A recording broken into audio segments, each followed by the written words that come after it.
Hello again, everyone, and welcome back. It has been a while. I am Gary Gatso, and welcome to P1's broadcasting of Round 8 of Season 8 of the longest continuously running DW12 series on iRacing today. It is a Dark Horse Racing Series presented by the Joy of Driving, coming to you tonight from New Hampshire Motor Speedway for our final short oval of the season. It's the Joy of Driving 150. Not with me tonight because he's actually at the place for real today, because that's where NASCAR was today.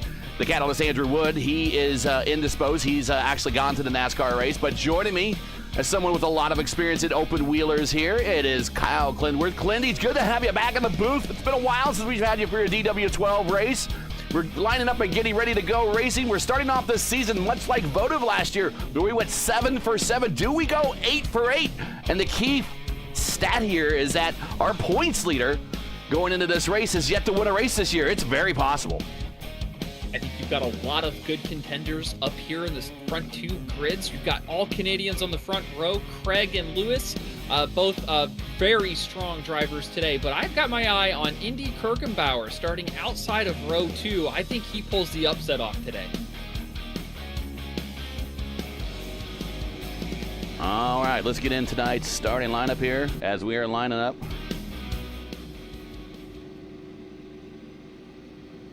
And as the pace car is moving.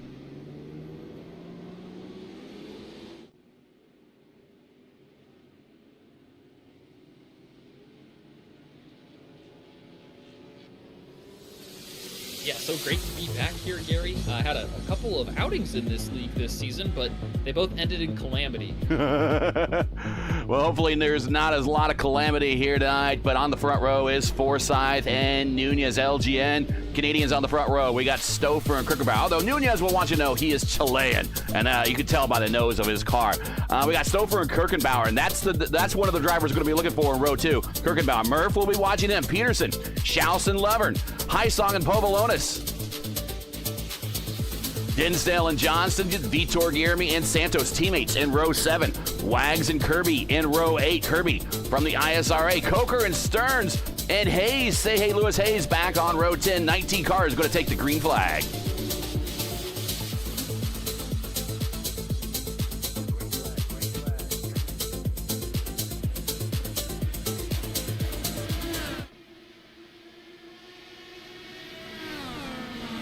Forsyth gets away cleanly as we're here racing at the Magic Mile in Loudon, New Hampshire. Single file down the backstretch. Oh, LGN goes way high. And we're going to be 3 wide off the corner, 2 wide off the corner for sure. Let me take a look at his side pod there, see if he got damage to the ad blocker.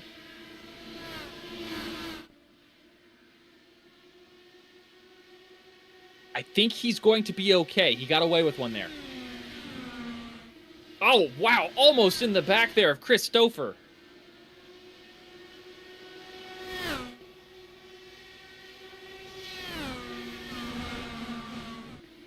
Really, really tight quarters here. And look at Mark Murphy already on the move, putting himself into a P3. LGN has got his hands full. Maybe he knocked the toe out of his right front tire.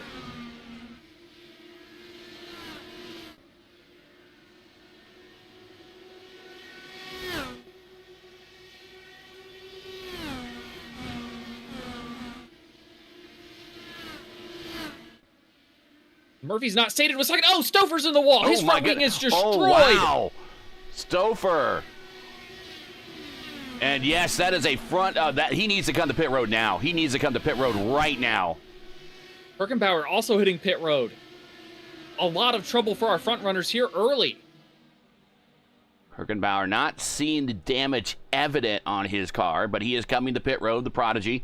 He will answer his stall. You're 2, excuse me. It's Turner Johnson and Vitor Guillermi. Matt Wagner wondering if they had contact there. The field was scrambling to get by Stouffer, and I think Vitor just exited a little lower than he had normally done through practice and just lost control of the rear. Same thing that happened to Turner. That's basically both common. The drivers. Yeah, that's common around here. Just cranked on that wheel to avoid Stouffer on exit, and around they go.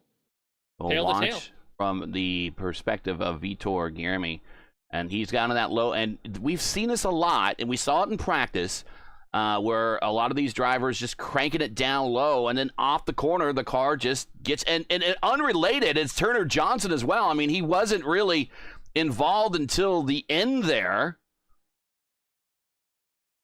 But two incidents, very similar, kind of a synchronized spin. And they might be able to roll and get back to the pits and execute the fast repair, but we are under caution here very early. Big development. Schaus, Peterson, Highsong, as well as Pavlones, and Dinsdale, Stouffer, Kirby, and Hayes are all pitting here. This will allow them to make the race, if they save fuel, on just 2 more stops. You can get just about 47 laps on a tank of gas if you really, really save. So these extra 6 laps plus these yellow laps will let them hypermile their way to the finish with just 2 more stops. Much like I tried to do yesterday in the 4-500. Hypermile. Then it looks like Indy Kirkenbauer here is going to filter out 3rd in line, although he's 1 lap down. So he'll be able to fight for the wave around to get back to the tail end of the lead lap. Basically a redo of the initial start. I believe he burned his fast repair, as have Turner and Vitor. But they're still towing to their boxes, and it looks like Turner may have even punched out. So while we're under caution here, IndyCar visited here in New Hampshire. Only 8 times in history. You would think more than that, but only 8 IndyCar races have been here between 92 and 95, 97 and 98, and the final time in 2011 for the infamous Will Power double bird race. The series has not returned since, and is really kind of puzzling why. Andre Ribeiro has the kart track record set in 95 with a speed of 177.4. He got the pole position en route to Honda's first ever IndyCar victory right here at this track. The IRL track record set the next year by our good pal Richie Hearn with a speed of 175.3 in a year-old Renard. However, the more contemporary IndyCar track record that we're used to seeing is Dario Franchitti turned a speed of 170.8 in 2011, and that has established a new IRL standard. In 8 IndyCar races that Loudon spread equally between kart and the Indy Racing League, there are 8 winners. Bobby Rahal, Nigel Mansell, Allenser Jr. going green here. Ribeiro, Sharp, Buell, Stewart, Hunter Ray, and Team Menard's the only team with more than 2 wins here. They have 2. Back under green here, Forsyth, Murphy, Nunez, Lovern, and Wagner, your top 5. Murphy looking to the outside of Forsyth here as they dive into turn 3.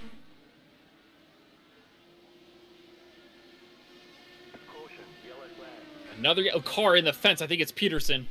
Caution.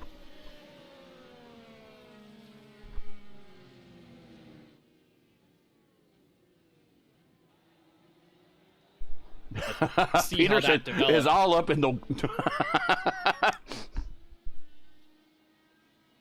Looks to me like Eric Schaus took a very optimistic dive on Shane Coker, had a little bit of netcode past Apex, and Ericsson left the atmosphere. Watch this again. Schaus, the defending series champion, to the inside. He's trying to follow Coker on through on this restart. Here we come into turn 3 at full bore. And he goes to the inside of Coker.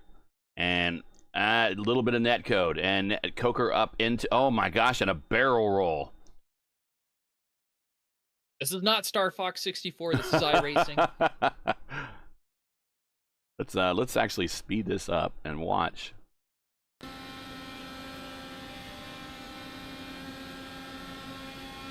Peterson with a win this season. His first win series history. Here you go. Watch again here. We'll back it back up a little bit. And we'll see this car to the inside. Boink. And then up. And cue Van Halen Dreams. And now we're caught in the fence.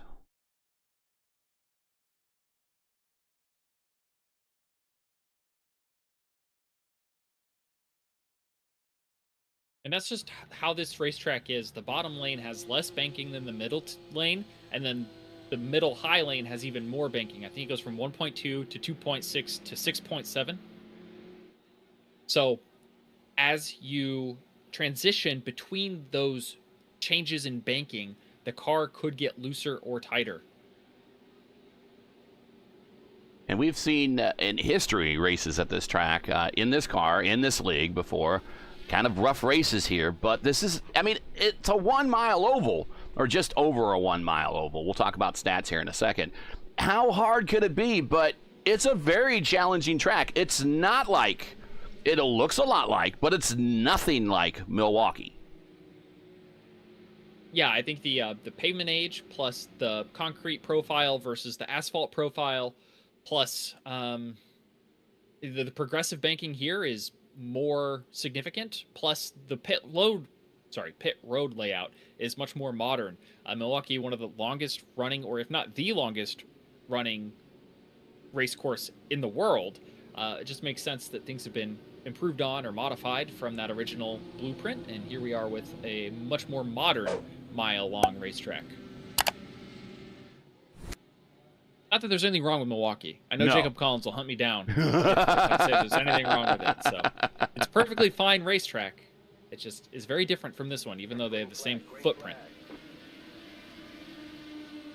Green flag back in the air. It is Forsyth Murph, Gonzalez Nunez, Luis Gonzalez Nunez, Gary Lovern, and Wag still your top five.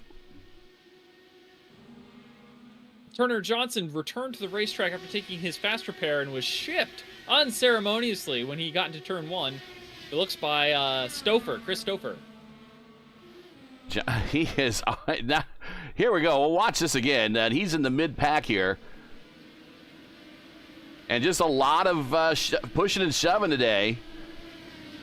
It's been a little while since we've been in these cars last, so we'll watch the and yeah, boom, boom. Johnson probably feels like, and you've been there before, Clindy, he's got to feel like he's got a bit of a target on his back today. Yeah, if he was a cat, he'd be like, how'd I burn through 9 lives already? We started off the season at Kansas with Schaus, the defending series champion, getting a win to lead off his defense of his campaign. Then John Martin's got the win at Pocono. Matt Wagner getting the win at Gateway. Peterson with the win at Iowa. Luis Gonzalez Nunez with the win at Kentucky. Chris Stouffer with the win at Auto Club. And Haisong with the last corner pass. And beating everyone out to the line at Michigan. Won at our Michigan race in August. And that was just a little more than a month ago. And we are now here, round 8 at Texas. And our two guys at the point, Forsyth and Murphy, one is the points leader from our previous season. That was the mini season that we had the Grand Slam of 500-mile races. That was won by Forsyth. And then right behind him is our current season points leader, Murphy, on the power of no wins, just consistency. Yeah, and if you see the trouble, it's kind of befallen other competitors. Oh, Nunez goes wide, and he takes out. We have Edson Santos.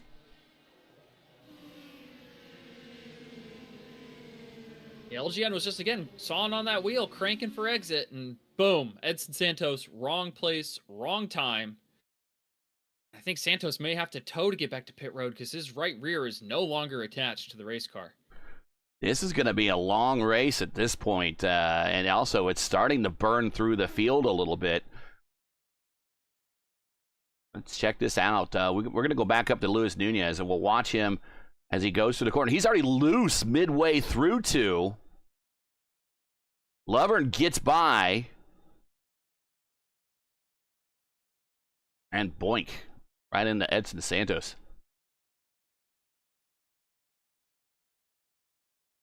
This track and these open wheel Indy cars, whether it's the IR18 or the DW12 or the IR01 or heck, probably even soon the Indy Next, it just feels like the fragility of these cars and how temperamental they are with even the slightest variance in bumps, because you're going so fast here. As soon as you either bottom out or lift the under tray higher than it wants to be, the downforce numbers just go away. Pit road. We got guys coming to pit road. All the leaders.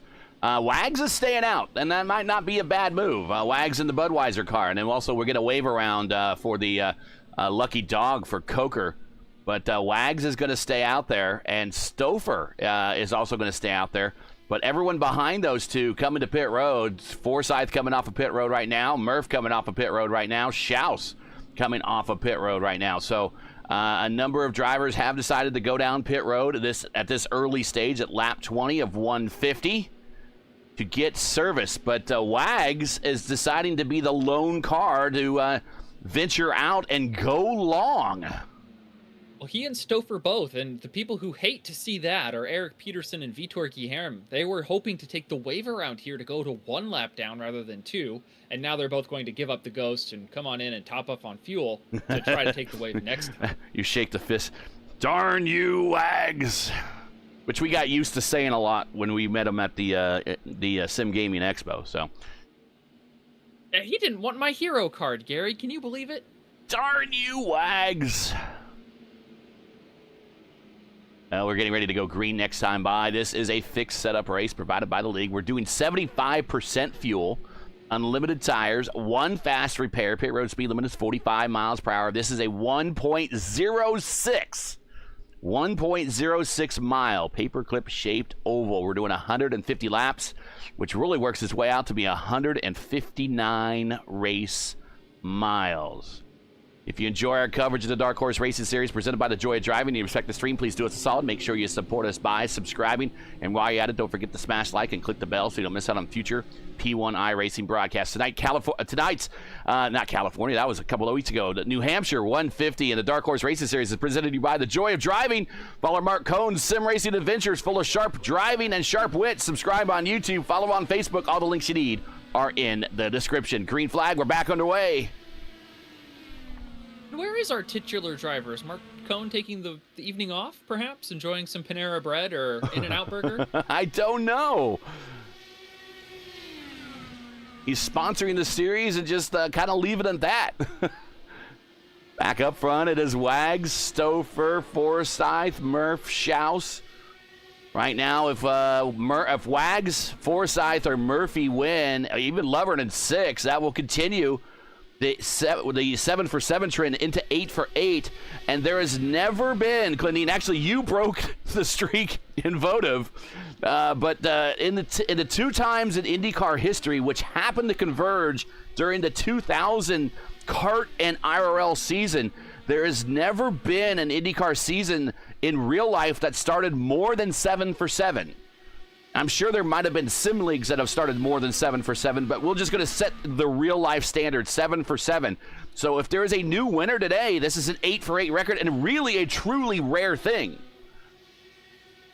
Yeah, I think it just goes to show you how much work these drivers put in to level the playing field and have so much parity. You know, the setup is very racy. There's always an option to make your way up through the field, whether it's on strategy or on pace. And these drivers really want to show up and take Mark Cohn's money. Andy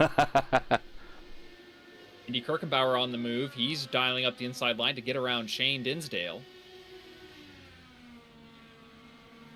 After taking his fast repair early, he's got the lucky dog, and now he's about halfway through the pack.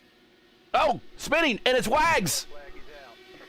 The leader finds Calamity. Oh, no, stop. Oh, and also Coker's involved is Coker. Okay. I think Coker's going to be okay. I think he hit it square, rear with the attenuator. Well, iRacing's forgiven him because he has a new rear wing already. But what happened to our leader? He lost his whole nose cone, so it's...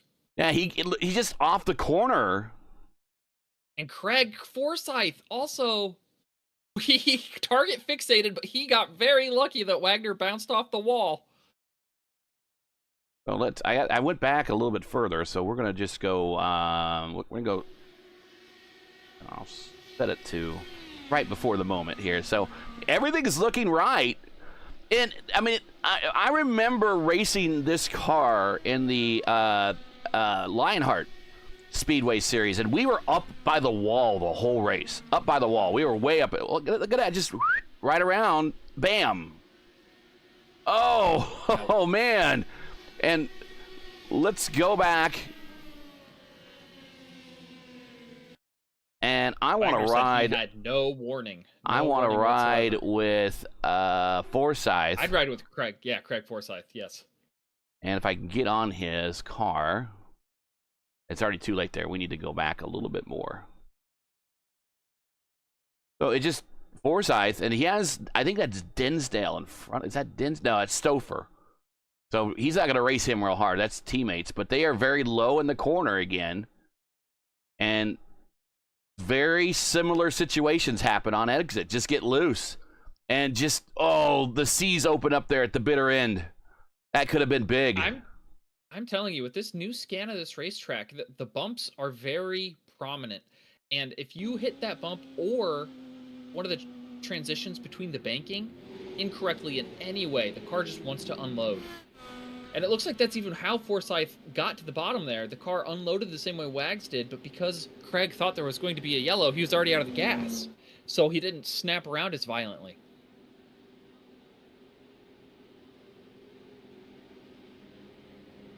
But now Mark Murphy has assumed the lead simply by surviving.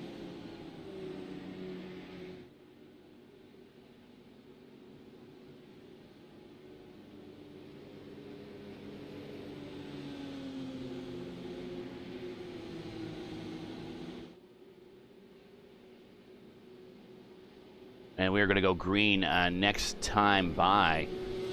Tonight's race has been brought to you by 4D Racewear and SimWrap Market. Check out 4D's Racewear's line of made for sim racing gloves, shoes, and apparel. Visit them today at 4dracewear.com or click on the link in the description. Also, check out SimWrap Market, your go-to source for iRacing paint templates and broadcast resources. SimWrap Market has everything you need to build your brand on track. Visit simwrapmarket.com, download, customize, race. Lap 29, bit of a rough start here. It is our points leader, Murphy, hanging on to the point. Schaus, our defending series champion, in second.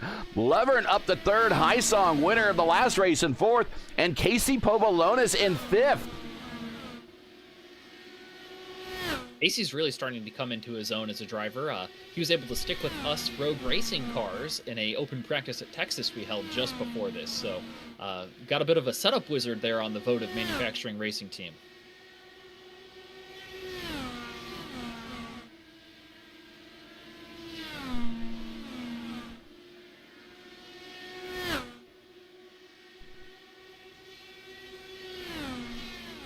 I think we just need to get into a bit of a rhythm. Yeah, I think maybe the heat in the tires also may play a factor in some of that snap oversteer ceasing to happen. If you've raced the Indy Next at all this week at Iowa, the first 3 to 5 laps are like ice, especially on the rears. So you've got to be very gentle with that rear bar. Ooh, Stouffer up on the wall again. Followed Forsyth right up there.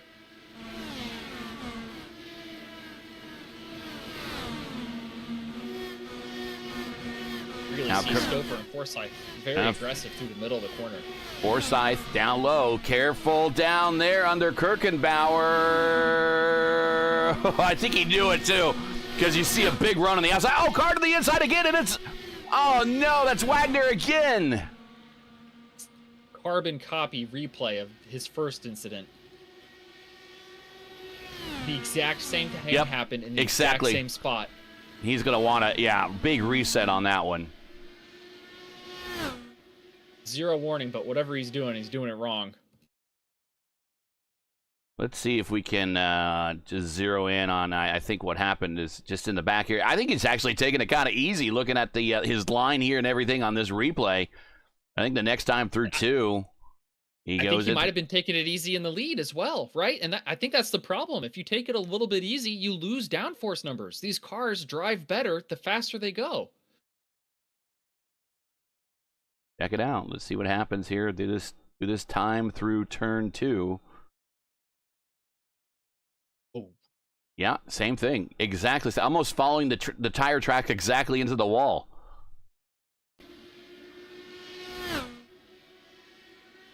Oh, and another car. That is Say Hey Lewis Hayes.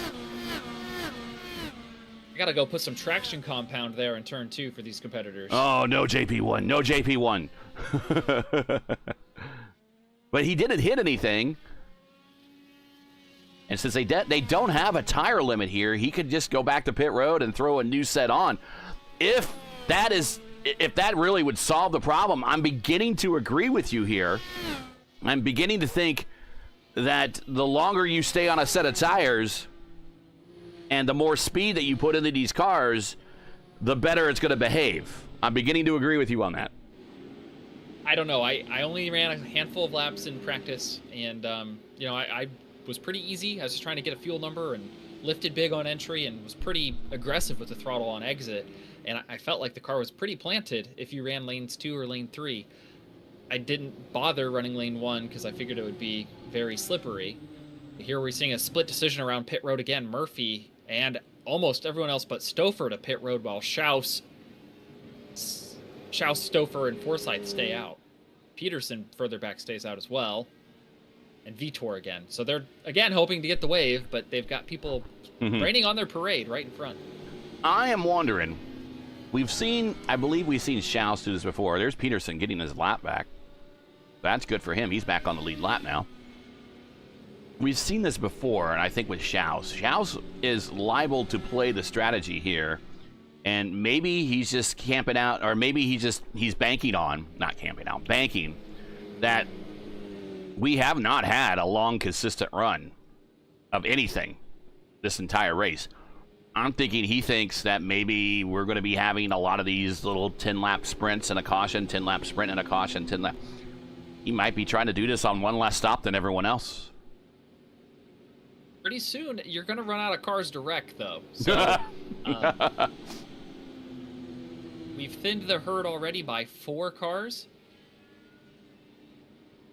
Well, we definitely have Johnson out, Wags is out. I think Santos is still circulating 2 laps down, and so is Guillermo. And frankly, so at the rate they are, 2 more cautions, and Vitor is back on the lead lap, and Santos 2 more is back on the lead lap. Yeah, whichever one of them will be in front of the other will receive the lucky dog. So right now it's Vitor.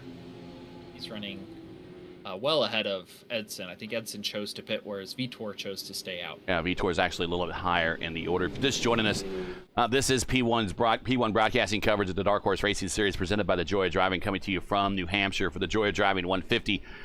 We've only completed 39 of 150 scheduled laps. Make sure to smash that like button, subscribe to the channel so you don't miss it on the next race. The next race for us here on P1 will be our new triple header Monday night, starting with Murph and Jacob Collins at 8 p.m. with the iRacing IndyCar Open Series Monday night top split. At 9:05, it's me and LGN bringing you the Onyx Racing League and its new Lotus 79 series at Watkins Glen. And at 10 p.m., it's Jacob Collins again with the brand new iRacing official Indy NXT Road Series Monday night top split. It's the past, present, and future of open wheel racing on Monday nights, and it's all here on P1, starting at 8 p.m. Eastern Time. Don't miss it as we are green flag yet again.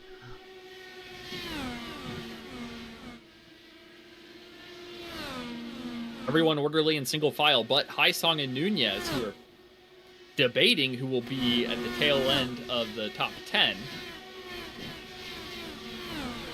It goes to Nunez for now. Clinty, how much, if you're in this race now, seeing what you've seen, and you're in the back and you're just on the lead lap, how much are you actually pushing, or how much now are you just like, I need to be really hyper vigilant and make sure this car just kind of gets to the end now? I think if I have my fast repair, I'm going to keep doing what I've been doing if I haven't spun. If I spun, I'm going to do something a little bit differently and hope that I don't spin again.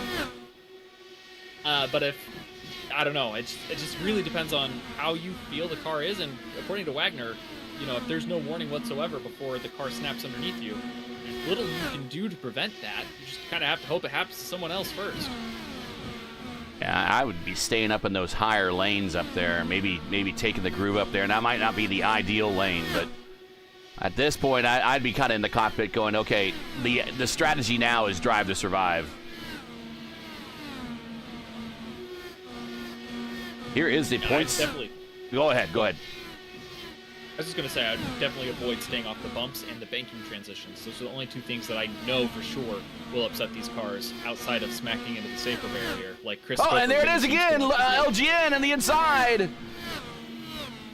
No contact. But we're under caution, and again, I mean, we only went 5 laps or so. Well, and LGN just pit. Those were new tires for him, right? I really think it's these cold tires. I think it takes 6 or 7 laps to get them up to peak operating temp, or maybe that there's some sort of temperature threshold where they really dislike that transition in turn 2. These drivers really have to be on their A game to avoid that. Chow slows down on the backstretch, comes to a stop, lets the pace car on by. He will catch back up to the pace car. Stouffer now in second spot. We saw him very early on with troubles with his front wing. He is now back in the running, but again, he's already executed the fast repair. Now we're starting to, you've talked about this as well. We're starting to look at now the cars that have used a fast repair versus the cars that haven't used a fast repair are now becoming almost the opposite. You know, you start a race, no one's used one. Now, quite a few people have used one. Right now, Schaus, Forsyth, Murphy have not. They're the top 3. Kirkenbauer, though, he has used his fast repair. Lovren has not. Povolonis has not. Stouffer has. Peterson has. Kirby has not. Lewis Hayes has not. Vitor has. Santos has. And I think Wags might be done.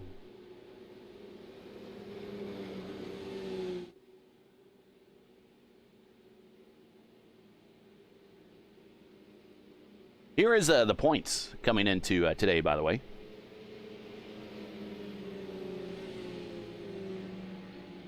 And there you see Murphy with the lead over Schaus, 206 to 186, with 2 races left to go.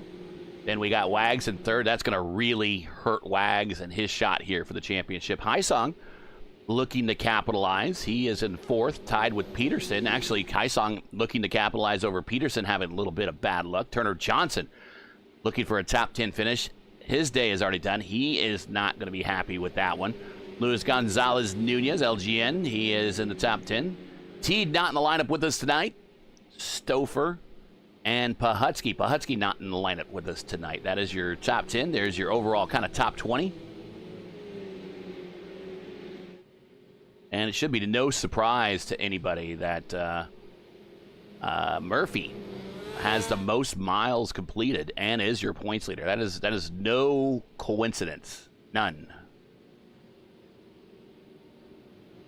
That's how you get to the points lead. You run up front, you be consistent.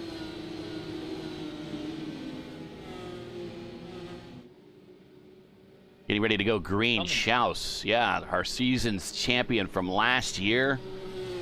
Still in the hunt. Forsyth second, Murphy third, Kirkenbauer fourth, Lovren in fifth. And we're back at it at New Hampshire on lap 47.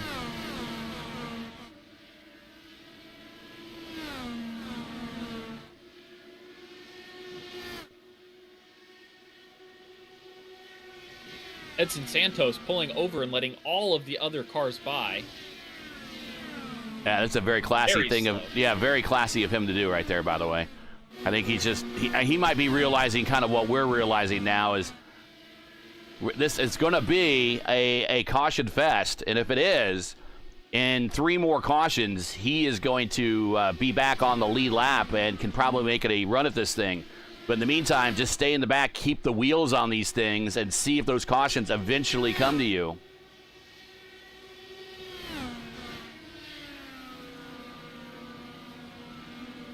And that's if everything goes to plan, right? Worst case scenario for Edson is that the car that spins this caution, or the next caution, hypothetically, goes 1 lap down, right? And then they would be next in line before Edson, because Edson is 2 laps down.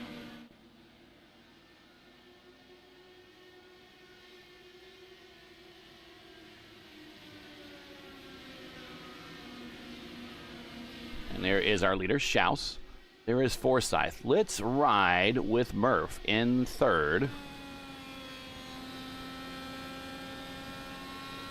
And Murphy doing a really good job of digging the car to the bottom to find clean air. Has a good run on Forsyth here. I was having good luck with 4th gear in the corners, but maybe Murphy's found out that 4th over-rotates the rears. Maybe that's what's causing the oversteer. perhaps drivers have been shifting down too aggressively, because I see him sticking in 5th. Yeah, we right there on the screen. Down to 6th, now down to 5th.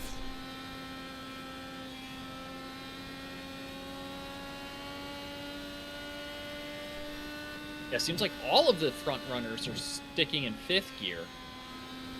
I really think there's something about cold tires or tires coming to temp plus 4th gear, right? I think those two things together are a recipe for disaster. Makes you wonder late in the race, is it even worth it to change tires if someone wants to do a full send, or unless those new tires are going to be worth something on the high line? I think we can look at the lap time. Craig Forsyth so far has the fastest lap of the race with a 22.3 flat. Right now, everyone's running 22.8s, 22.9s. That tells me that fresh, brand new tires are worth about half a second. So, do you want to get half a second faster with way more than half odds of crashing? I don't know. Pick your poison, Clindy. Pick your poison. I mean, I'm bolting on the tires. I want to go fast. I trust my right foot and I trust my hands. Oh, a little bit of a lift there for Murph. Oh, a little loose coming off the corner. He caught it. Stouffer smacked the wall coming off of 2 as he was trying to battle with Gary Lovern. 1 on the wall off of 4. It might be Coker. No, it's Vitor. So that will give the lucky dog to his teammate Edson Santos. But Vitor's day will be done. Not sure what happened to Vitor. We'll go back and take a look. And again, much the same way. Yeah, much the same way. Story. Second verse, same as the first. And we'll watch from this angle. So Vitor had last pit on lap 45. His tires were only 10 laps old. So, I mean, they probably had time to get heat in them, but there's something about coming off the and they're all here. Let's go back and watch this replay. Go back a little bit further.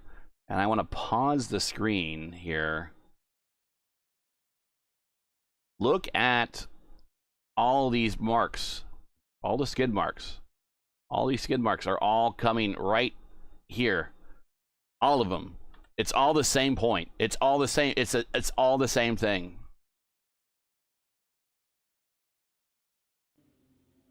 And more cars on pit road. There's just got to be, there's got to be something in the setup that just makes it want to over-rotate right there. It looks like Murphy, Kirkenbauer, Lovern, and LGN are staying out, and everyone else has come for at least fuel. I can't quite tell you if they have taken tires or not, but Forsyth gets in front of Schaus through that cycle of stops. So that'll promote him to provisionally 4th.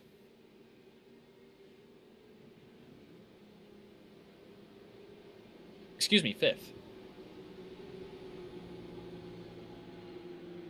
So I guess this is kind of also leading me to talk about this is kind of a bit of a different season for the Dark Horse Series, where it's kind of more spread out over a longer period of time, less races in a shorter period of time, and it's also kind of also working with Votive weeks that Dark Horse isn't running, Votive is running. The last couple of weekends have been off because of the Sim Gaming Expo and availability from us here at P1. But when you're not in these cars, the last time we were in these cars was a little over a month ago. Is it maybe not enough practice is occurring here? I mean, it seems like we were seeing this problem in practice. This can't just be sneaking up on everybody at this point in the race, can it? I think it can. Even if you were in practice and you drive at 95%, you never encountered it. Maybe when you go to 97% or 100%, that's when it happens. When you dig for that little extra bit of speed, the track comes out and bites you. I'm seeing some screenshots from the setup page and from competitors maybe positing that there's too much left rear spring in the setup, just overloading that tire, which makes your right rear work even harder once it gives up all traction on the left rear. Going back green here. Green flag in the air. It is Murph, our points leader. The prodigy Kirkenbauer. Gary Lovern now 3rd. Craig Forsyth 4th. Eric Schausen 5th. So the top 4. If any one of those guys should win the race, they will continue the 7 for 7 to 8 to 8 streak. And now we got Forsyth and Schaus in a battle. And again, this shows you again here with these Indy cars, the inside line is not necessarily the fastest line. It looks like it, feels like the fastest line. But we talk about it all race, Glindy. It gets dangerous down there. It gets sketch. Here comes Forsyth to the inside of Lovern. And he clears him. He slides up. Oh, yes. Oh. That is a dirt track move right there. Yeah, it is. Oh, Schaus just cuts right across Stouffer. Oh, and Lovern into the side of Stouffer and bangs him into the wall, and everyone on the backstretch goes scrambling. Oh, no, again. What a dodge from Coker and company, everyone right behind that.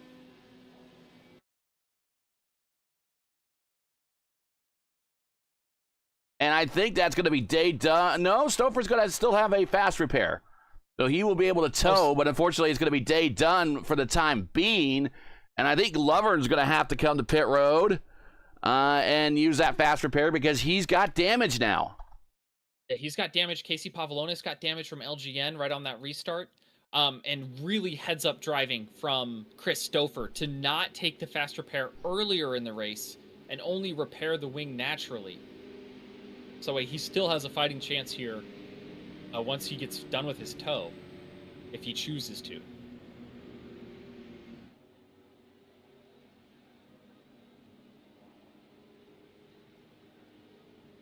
Oh. Murph with the pump fake. As is his right. As long as you don't go past the cone, you can do whatever you want.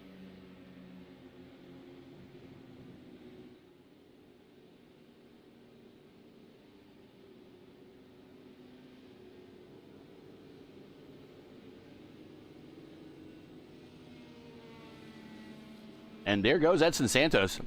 He's back on the lead lap.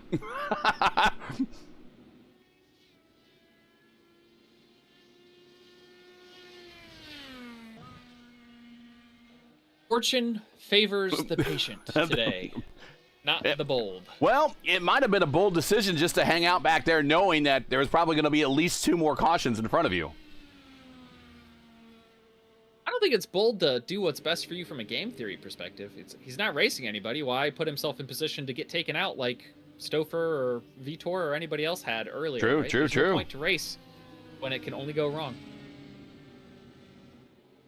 All right, well, the pit situation for everybody. Murphy and Kirkenbauer last stopped on lap 38. They are 26 laps into their stint. They are by far the longest running cars on the racetrack since their last pit stops. 27 laps now for each one of them.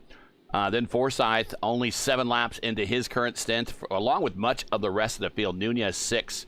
Lovern, Kirby, Hayes, Povolonis all have just recently come to pit road. And I think Santos is on pit road right now. He's going to take advantage of that wave around, come to pit road, get some service. Yeah, there he is, coming out of his stall right there. Yeah, I no longer see the Stouffer car on pit road. I believe Chris decided to do other things. Yeah, I think he is punched out. But let's circle this moment at lap 65. We're not quite to the halfway point yet, and Santos is back on the lead lap. Let's see where he is. About 80 laps from now. I think he'll be sitting pretty. I bet you. I think you're right. I think you're right. Now, despite Murphy and Kirkenbauer being out here for so long, a lot of these laps have been under yellow. So I think that their fuel economy situation is such that they're still going to get 20 to 30 laps out of the tank they have. Remember, 75% on the fuel tank capacity.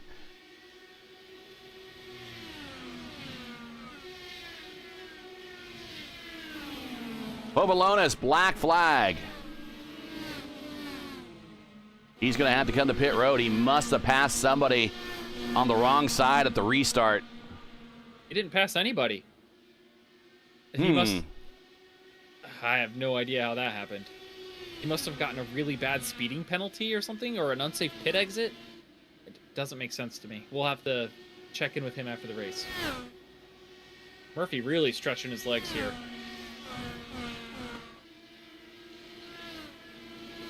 Kirkenbauer way up in the high line. I think he's decided that the less I turn that wheel, the better. I think he might be driving through his mirrors also. I think he's looking where that player's Dallara is behind him and just saying, I'm going to run directly in front of Craig and make him pass me in a different lane.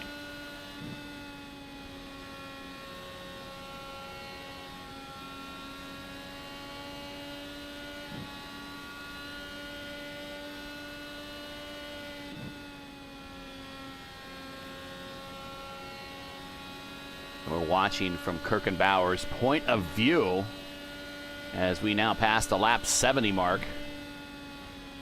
Almost halfway, everybody. Almost. Thanks for sticking it out. It's a bit of a rough race here, and here's a battle for position now. I think Forsyth to the inside of Kirkenbauer. Oh, and Forsyth just didn't have the momentum on the bottom side, and Kirkenbauer has the momentum on the high side, and he gets the spot back. It's not just the momentum, it's the available racetrack. The fastest way to go around here is to enter on the wall, get as low as you want, and then exit on the wall. When Kirkenbauer's car is taking up partially a part of that width, Forsyth can't get all the speed he wants on entry and on exit.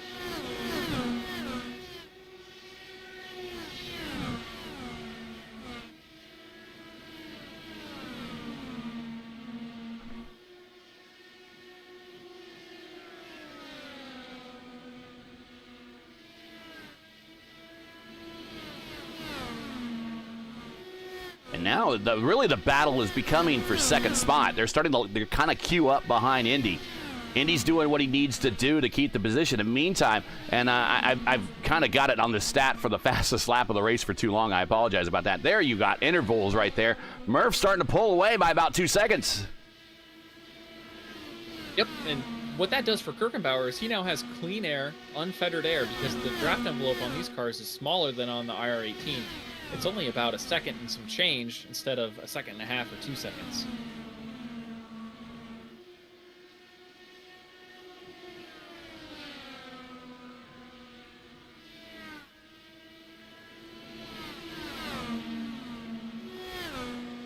But Schaus has worked his way by Forsyth.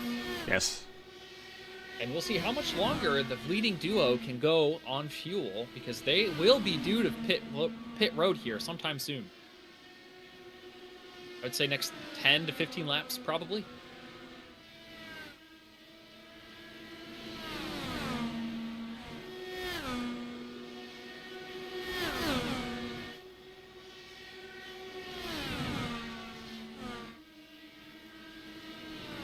As we're watching this battle progress here for second spot, Kirkenbauer. Yes, his name is Indy. And right behind him, that is Schaus, our defending series champion. Then Forsyth. Peterson back in the running now. He's up in the top 5. Hung his car in the catch fence like tinsel in a Christmas tree, and he's back out there running the top 5. What a day for him.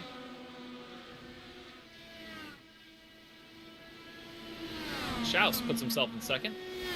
Nice high-low on Kirkenbauer. Kirkenbauer is saying, not quite yet, Mr. Champ. Forsyth will probably have a good run here on exit. No, push too much through the middle. There goes Schaus up to second.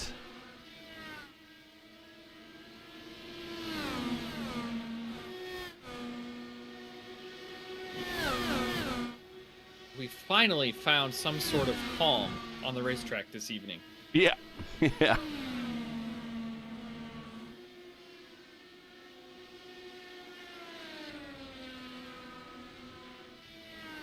In watching this battle for second here between Schaus and Kirkenbauer. Now, really, if this race were to end right now, this is not exactly what Schaus wants to see going into the final race of the season here in a couple weeks when we go to Indianapolis with a finale.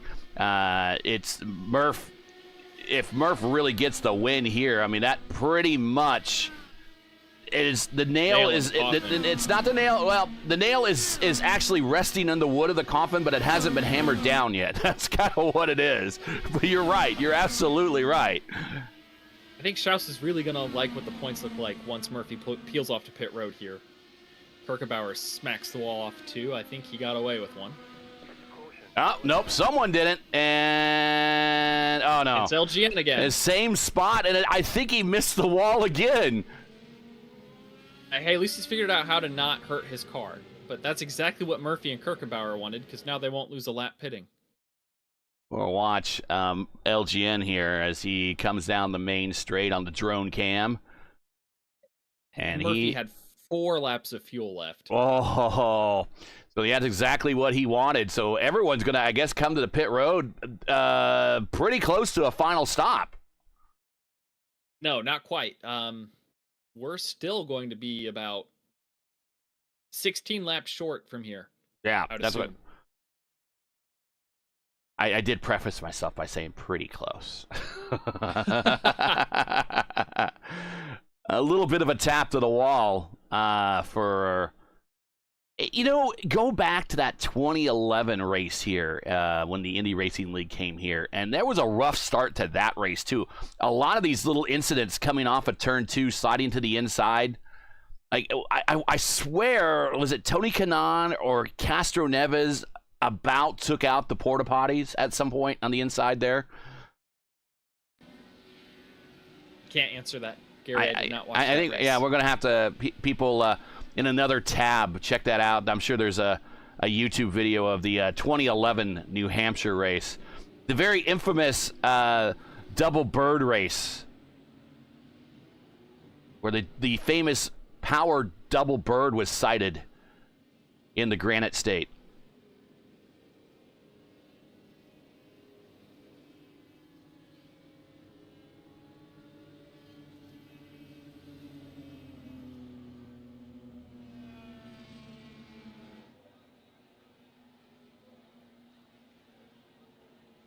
But Murphy retains the lead there off of pit road, holds serve.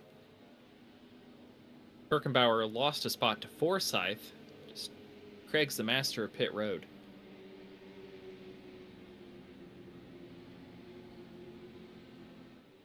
Hysong got around Dinsdale. And no other changes throughout the field on pit road. And remember, we started the season with Schaus with the win, then John Martins, then Wags, then Peterson getting his first career win at Iowa. Then LGN got his win at Kentucky, Stouffer at Auto Club, and then Hysong with the win just about a little over a month ago at Michigan. So that's how we started 7 for 7. Do we go 8 for 8? And right now, it is looking very good for an 8 for 8. But if Schaus gets in there, he might be the one that clindies the water here a little bit. on the record 8 for 8 shot here. Green flag in the air, back underway. Nothing I like more than having my name be a definition for something to do with winning. Love that. It is Murph, Schaus, Forsyth, Kirkenbauer, Peterson, 85 of 150. We are now into the second half of this race. But it's been a bit of a rough one. Stop and go. Not a very long. The longest period of racing actually was our last period. And we're watching this battle for second between Schaus and Forsyth.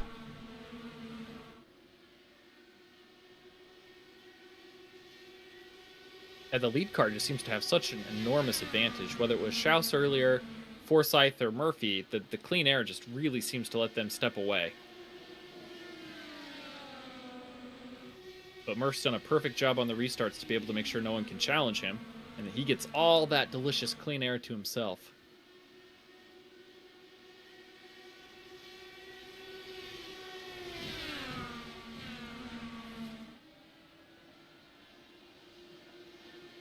And down the front straight.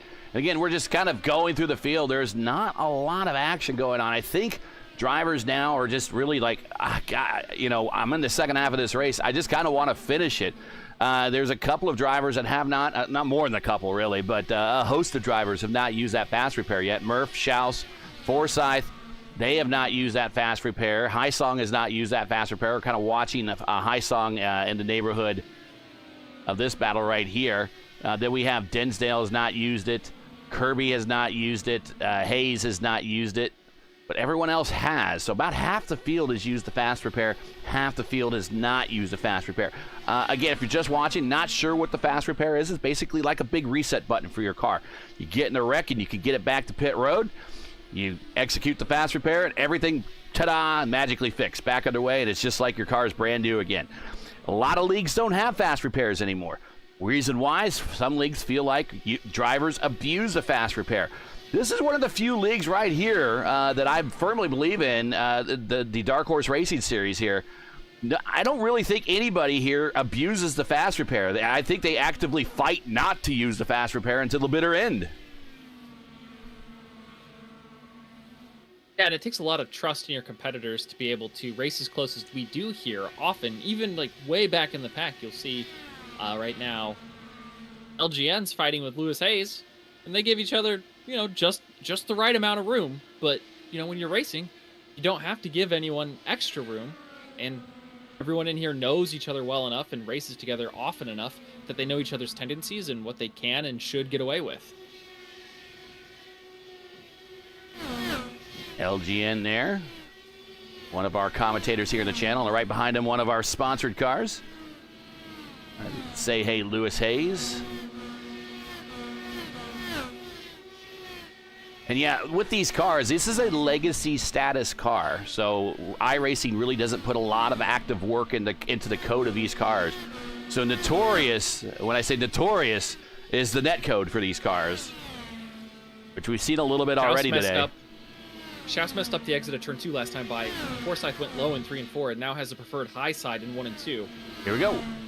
Oh, he slams the door on him, but he puts the car into the wall. Here comes Forsyth to the inside in 3. We still have a drag race for P2 as Murphy's really not pulled away. I think he's just pacing himself. Oh, close quarters off the quarter.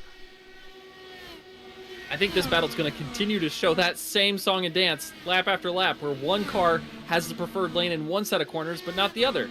Well, Forsyth's going to pull clear here. Mistake-free 1 and 2. And Schaus does not dial up the inside with the dive bomb. Patience. Patience. Still 55 to go. Oh, Schaus gets a big run, goes to the inside. He just sends it.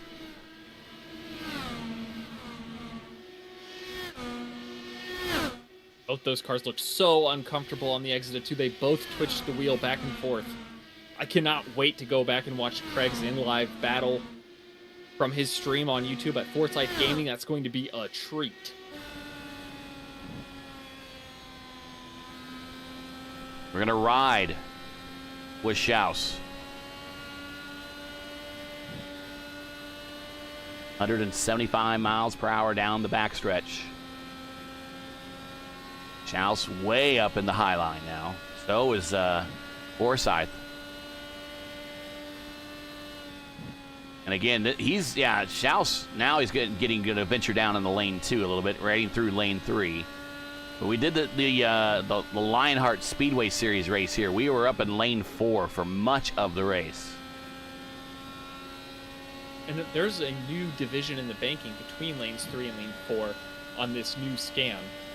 You can kind of see the difference in color, where the newest pavement is on the bottom 3 lanes, and then the outside 2 lanes are the older lanes of asphalt. Same as the backstretch and the front stretch, and most of the road course. So here's the newer right here. Here's the older right out here. It's a better, you can see a better division of it in turns 1 and 2. A lot more clear. Again, down here, newer asphalt, older asphalt up there. And the reason why the lanes are still competitive is because of the progressive banking. The lanes 4 and lane 5, trouble off of 2, this one's goner. I think it's Dinsdale, Shane Dinsdale. And we are just getting to his own car as he comes to a rest. And we're going to go back in time and see what happened as he just, same thing. Almost in following the tire tracks to a T. AC Pavlonis will now be on the lead lap. He takes his second wave after that black flag he had earlier.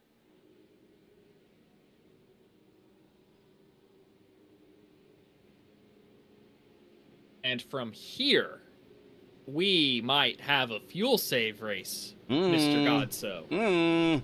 All right.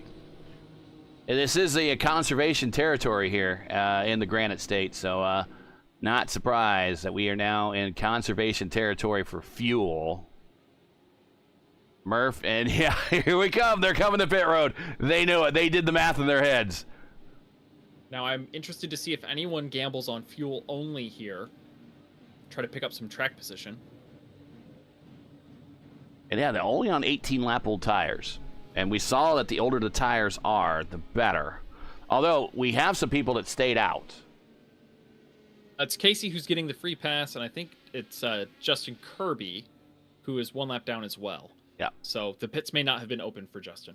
No, well, and he might... He again, I mean, he's only 2 laps into his stint. I think Craig Forsyth just won the battle off pit road. I'm not... Let me see if he went up on the jack. I can't tell. Kirkenbauer. He went up on the jack. Kirkenbauer. But we'll go back in time. No tires for Kirkenbauer.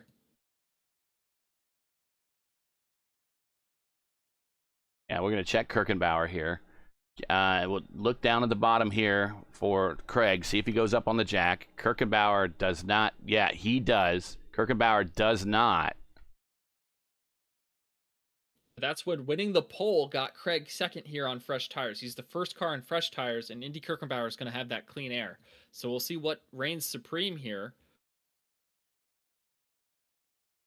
And I'm not sure if Murph expected all that.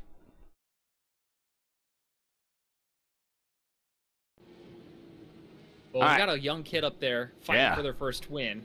Maybe you don't want to be the first guy to try to pass him. Indy does a lot of aggressive and wonderful things inside of the race car. I just hope he gives everyone enough room. So we'll see. Big fan of his. Big fan. But, younger drivers sometimes need to show that they've maturated into a position where they can close out races like this when they've put themselves in position to win, even when they're behind on strategy. So we'll see how Indy manages. And here we go, getting ready to go green. Kirkenbauer with the no tire stop. Fuel only. Forsyth second, Murph third, Shallison fourth, Hysong fifth. First, second, and third are looking at first wins this season to continue the 8-for-8 run.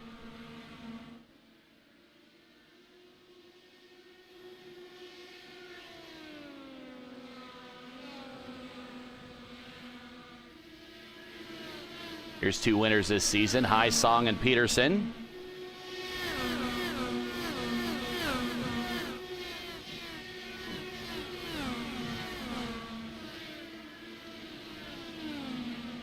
Craig has substantially more pace than Indy. He's closed the gap. The restart advantage is now gone. Murphy dives to the bottom to get the inside of Forsyth. This is what Kirkenbauer needs to see. These two fighting for second so he can run away with first.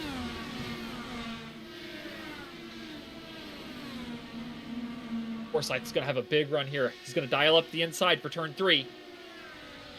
Get back up to the battle, and here he goes.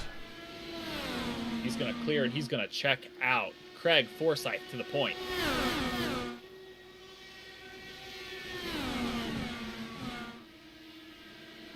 And now we're going to see the difference between new tires and old tires. This is the real thing. And a lot of experience in these cars versus someone that's very, very talented. The guys in first and fourth, or first and third, actually first, third, and fourth, have a ton of starts in these cars. They got championships in these cars. They got wins in these cars. Whereas Indy, I mean, there's just no debating his talent level. Oh, we're going to go 3 wide into the corner, fellas. Here we go. And I think Murph just goes, but he sends it anyways. Oh, and no net code, and we're still 3 wide.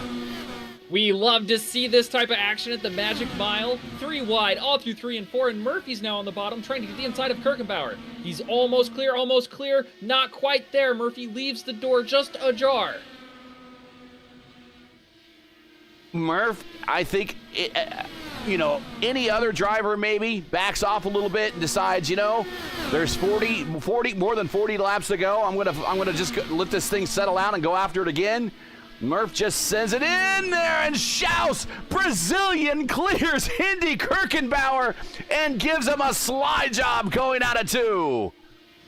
I tell you what, Indy Kirkenbauer's stock is rapidly rising with these front 3. On older tires, he raced them clean and left them room. You can't ask for more than that when you see the type of competition you're up against. These older tires are not going to fare well here. He'll be lucky to hang on to this top 5 position. Forsyth, however, has laughed his way all the way to the bank. He's a second and a half ahead of Murphy here.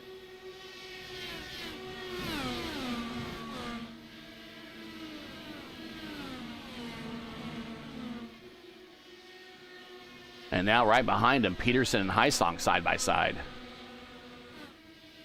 And also involved there is Santos and Nunez. Santos probably took more wave rounds than anyone. Nunez has done the most spins of anyone, and they're both here in the back end for the top 10. I told you, watch out for Edson Santos. He's now in 7 spots. Trust me, if there's anybody who knows how resilient Edson is, it's me. I've battled him more times for a couple championships, yeah. Mm-hmm. Well, Kirkenbauer now has fallen back to this group.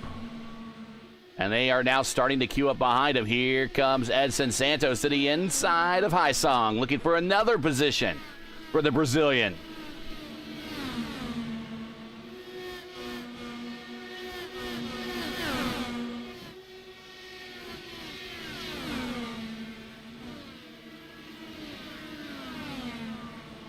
Oh, Peterson in the wall off of 2. Again, and that's one way to avoid the loose condition. You just let it get tight. Ride it right up to the wall and let it right yourself.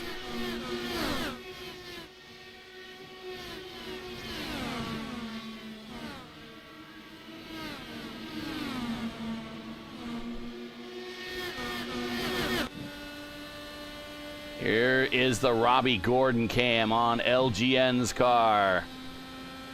35 to go. Once again, if you're just joining us, you're watching P1's broadcasting coverage of Round 8 of 9 of the Dark Horse Racing Series presented by the Joy of Driving, coming to you from New Hampshire. Oh, and Santos, I think, had a moment. Yep. Yeah, he lost did. His nose cone. It's crumpled up, but no yellow.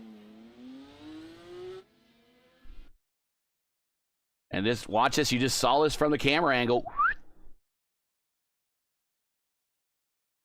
Right in the middle of my promo read, like I expected it to. Always. Never fails.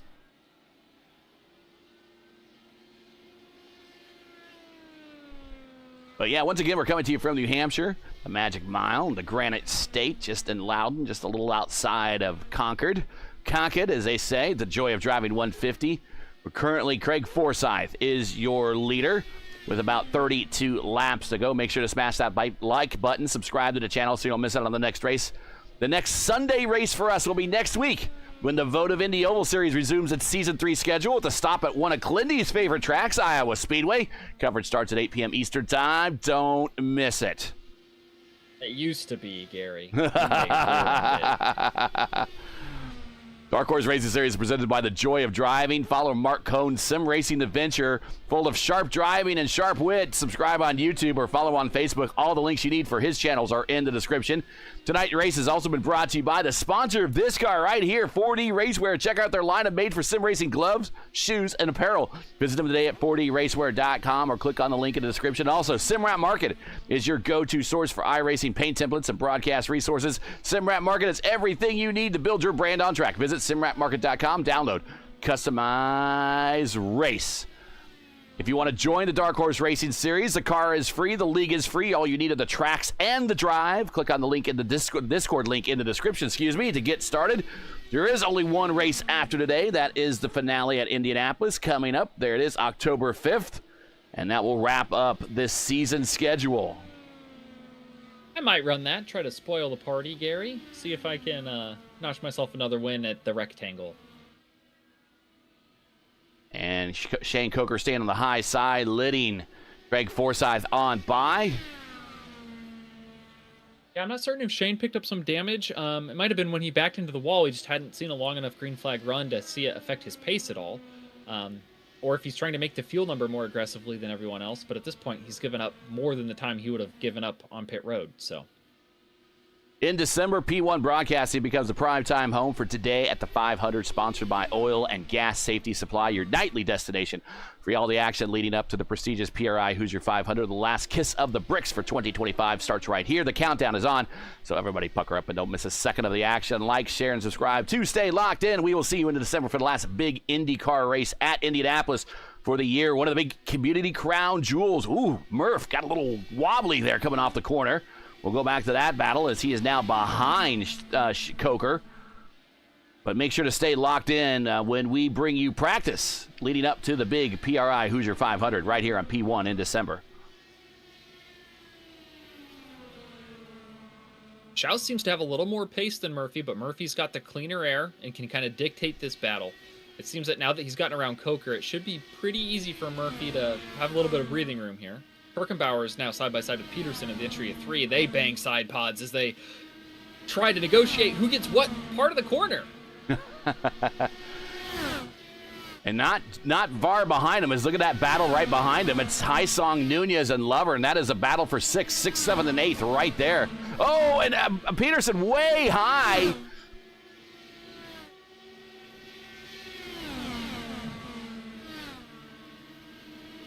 $24 to go. I'm still worried about this fuel number, Gary. I really don't think that these cars could go 48 laps on a tank. Like 45, 46 was about the best I thought I could do in practice, but... And this is at 75% tank capacity, so this isn't even 100% capacity on these tanks.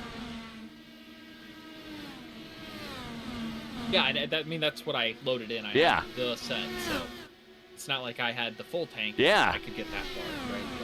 Well, if anyone was watching going, oh, I've done it before on long, well, remember, we're at 75% capacity, so I'm just... If you could do it on 75% capacity, maybe you should join the Dark Horse Series for next season. Ooh, LGN almost got Haisong out of 4. Oh, yeah, I saw really that too. Close quarters. Oh, and he's just trying to, he's Coker's there, and Coker really is staying out of the way, but LGN's trying to come through, and Coker was just, he was just there. There was nothing nefarious about it. His own business. Yeah. Exactly. He's got to go somewhere. You want him high or you want him low.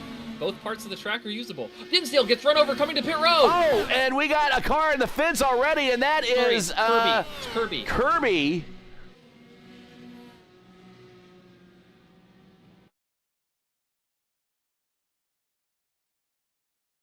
He got run over by, I think, Well, Edson Santos.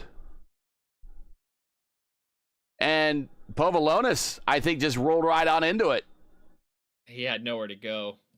Bit of a chain reaction there. And poor Kirby, again, gets taken out by somebody else, not of his own fault. That's kind of his story in the ISRA when we watched him. And fortunately, that is going to be at least, he's on pit road. I don't know if he can make it to his stall and he can do the fast repair, but it looks like his car might be disabled and he won't be able to do that. So Forsyth now, okay, do you come to pit road? I guess we're going to see right now as they come off of quarter 4 who goes to pit road, who doesn't. And Murph is right there showing him the nose saying, I'm doing what you're doing. I really think they can't make it on fuel. I believe everyone will be coming.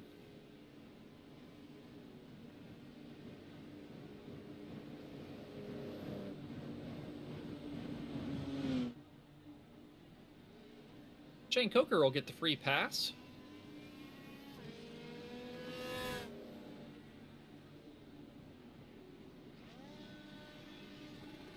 Looks like he's going to finish with a top 10 today for sticking it out. Yeah. Mark Murphy takes no tires this time. He saw what Indy did and said, I could do it better. Yeah.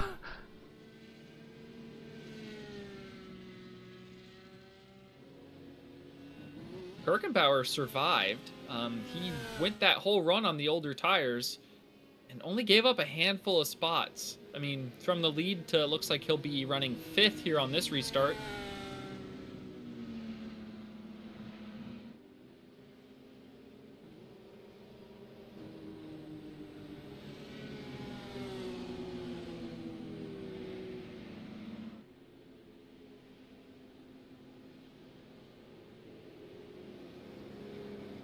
I like where Murph is. I think he took good care of his tires. Craig will obviously be a little bit quicker once his come up to temp, but you've got 15 laps to get the job done. So I know Schaus has also been very aggressive and very quick, so maybe Murphy's hoping to use Schaus against Forsyth, keep them racing while he keeps the lead. And lights are out on the pace car. We're getting ready to go green. Tonight's New Hampshire 150 in the Dark Horse Racing Series is presented by The Joy of Driving. Looking for entertaining sim racing content? Well, look no further than The Joy of Driving. Follow Mark Cohn's racing escapades as he battles for wins, avoids wrecks with cat-like reflexes, all while providing commentary sure to make you laugh, cry, or do both. Follow along by subscribing to The Joy of Driving on YouTube. Like his Facebook page, The Joy of Driving. All the links you need are in the description. Getting ready to go green, hopefully for the final time. Your points leader is your leader, Craig Forsyth. Looking for his first win of the season is second. Schaus, your defending series champion, with a win already this season and trying to keep pace with Murphy. The leader in the points is third. Heisong fourth and Kirkenbauer fifth. Here we go to the sprint to the end. 16 to go. Really good jump from Murphy. Single file behind. No one has a good run yet. LGN looking on Kirkenbauer. No, he just sends it on in there.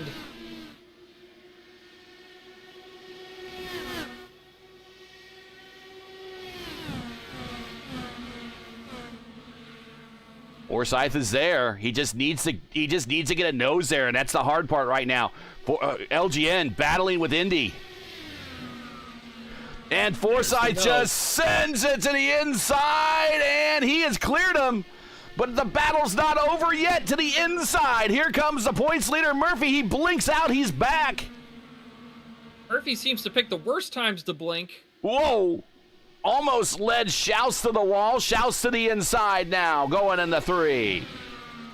And Schaus needs this pass for the points championship and maybe go for another race at Indianapolis. 13 to go.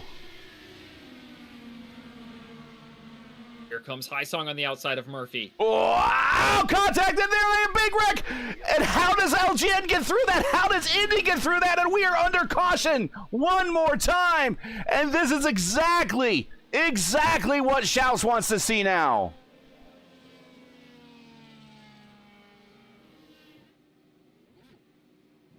Murphy's probably second-guessing his ability or his decision to take no tires there. His fate was almost the same as Kirkenbauer's, except for a little bit more dramatic to the end of his strategy here. So he's limping down the back straightaway. He's not going to be able to get back to pit road very quickly.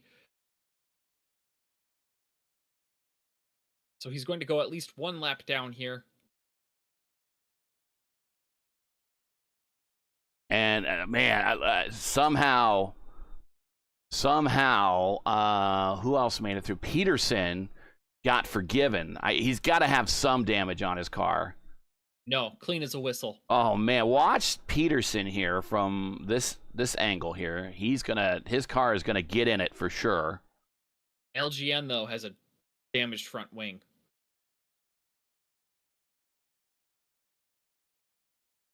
How did Peterson not get something there?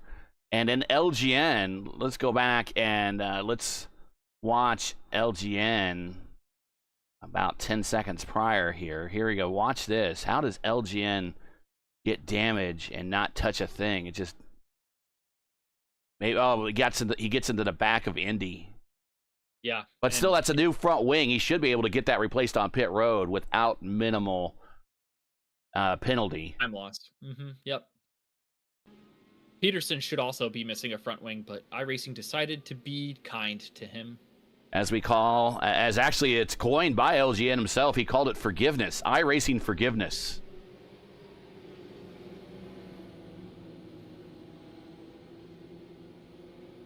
Well, Schaus just re-racked himself a clean break here if he wants to go play some billiards. Yeah. He's got another opportunity here. He's not going to get any closer.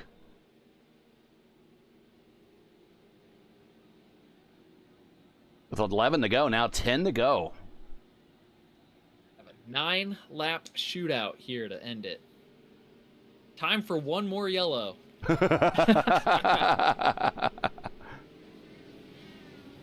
Hey, tonight's race also sponsored by Simrack Market, your go-to resource for iRacing paint templates and broadcast resources, from clean base liveries to pro-level design assets. Simrack Market is everything you need to build your brand on track. They also offer high-quality track cam packs as well to give your streams and replays that polished cinematic look. Visit Simrack Market, download, customize, race. And again, if you like what you see here, want to participate in the Dark Horse Racing Series, the link to the Discord server is in the description where you can learn more. The car is free. All you need, and the sign up is free. All you need are the tracks and the drive. Next race for us is in October, the final race of the season at Indianapolis. Getting ready to go green. Forsyth, Schaus, Kirkenbauer, Nunez, and Peterson, and a big jump by Forsyth. He waits for nobody. Nunez did not pit. He still has a damaged front wing. So it's going to be between these front three.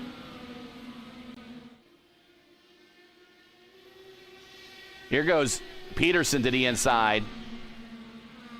Here goes Say Hey Lewis Hayes to the inside. I'm puzzled why Luis Nunez didn't do that. He was just, I don't know. Maybe he didn't know he had a damaged front wing.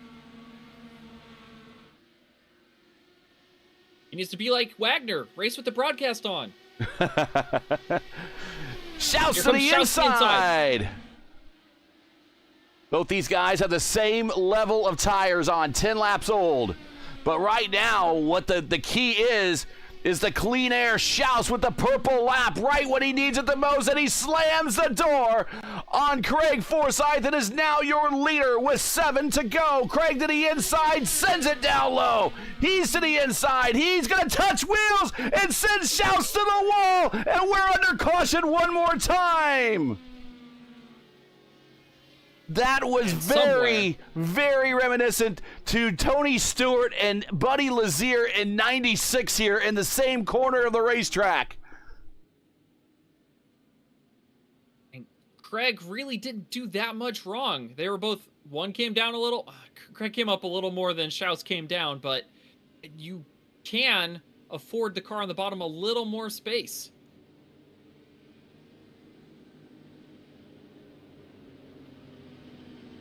Mark Murphy has got to be counting his blessings, because that championship that may have been in question slightly is now no longer a piece of punctuation. It's probably a statement. Right, and Schaus is he's still rolling. He's gonna come to pit road. He has not executed the fast repair. He's camped out on it.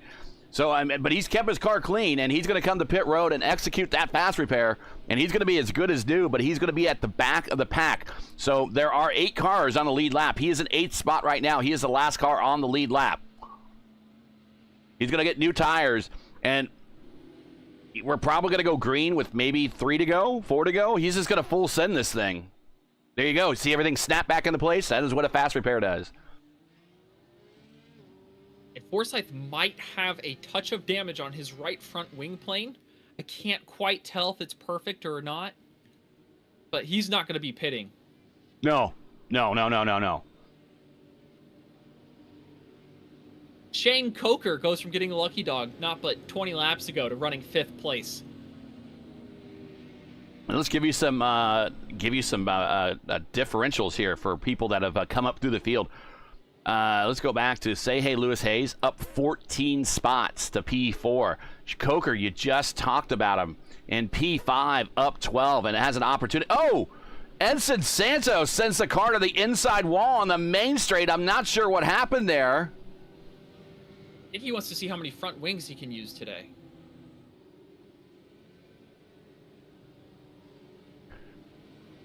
Okay, lights out on the pace car. Last time, we're going to go green with 3 to go. So it's going to be, I guess, a natural green-white checker here. mean, Craig Forsyth, our friendly neighbor to the north, and the prodigy, Indy Kirkenbauer. My pre-race pick. Let's see if he can pull it off. And if Forsyth wins, Kirkenbauer wins, Hayes wins, Coker wins, or Lovern wins, that's your top 6 right there. Any one of those guys, that continues the streak. If Peterson can somehow get another win this season, which is be his 2nd career win, he will upset that. And he very much wants that right now as we're getting ready to go green. Pace car is off.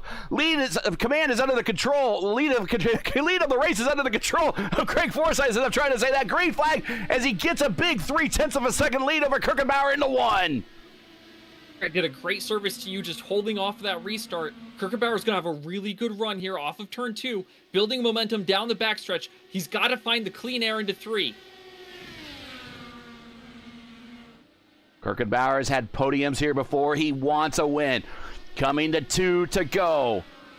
Just over 2 miles left to go here at the Magic Mile. Craig's doing a wonderful job, half driving out the front, half driving out the mirrors.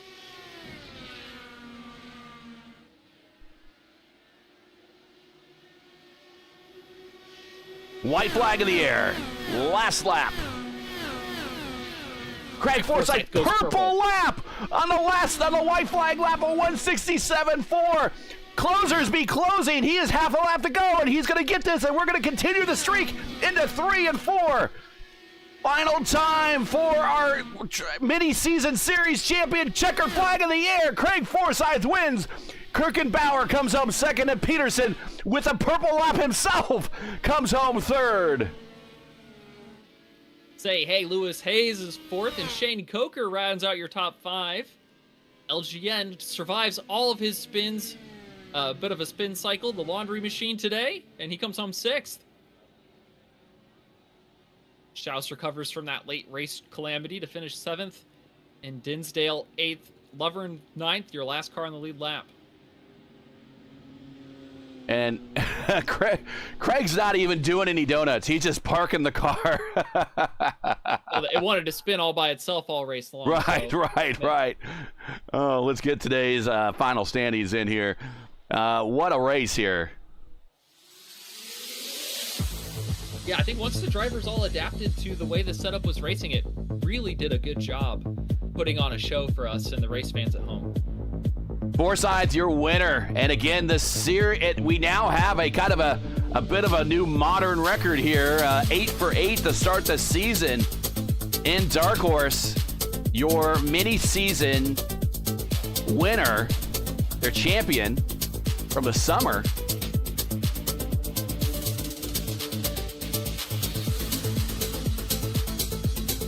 That was the what would you call that? The 2,000-mile ride summer series, and happened in 2024. That's how long ago it was. That's Craig Forsyth, your champion. Gets the win. Kirkenbauer 2nd, Peterson 3rd, Hayes in 4th, Coker in 5th. LGN brings it home in 6th. Schaus survives the 7th. Dinsdale 8th. Lovern in 9th. Highsong in 10th. Edson Santos, Murphy, Povolonis, Kirby and Stouffer are top 15. Vitor, Wags, Johnson, and Will Van Stearns in 19th. I don't think he actually started this race, but he's going to get credit for that 19th spot. And I think that's the last page. In, and then I think he had a hardware issue. So he never took the green. Showed up with a faulty engine. Couldn't get it fired.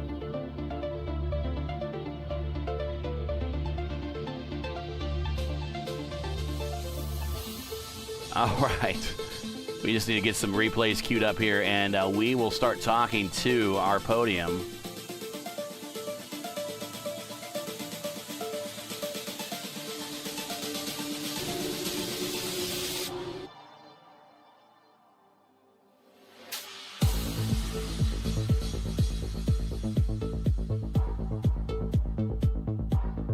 Yank Peterson from his team chat whenever you're ready for him.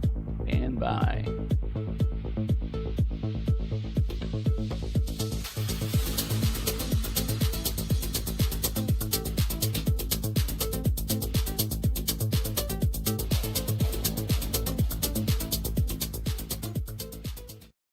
All right, let's go ahead and bring in Eric here into chat, and we will, or out of his chat into our channel, and we will talk to him. Hey, guys. And there he is. Congratulations, another podium finish for you, my friend. And a bit of a rough race, I think, for everybody. But first of all, just let's talk about the conditions and then talk about your race. I mean, at one point, you're flipping through the air with the greatest of ease. Not on a trapeze, of course, but you kind of got ejected up there. And one thing leads to another, and you're finishing this race on all four wheels with the purple lap on the bottom step of the podium. Yeah, I didn't know I got the purple lap, but yeah, that's awesome. Yeah, it was.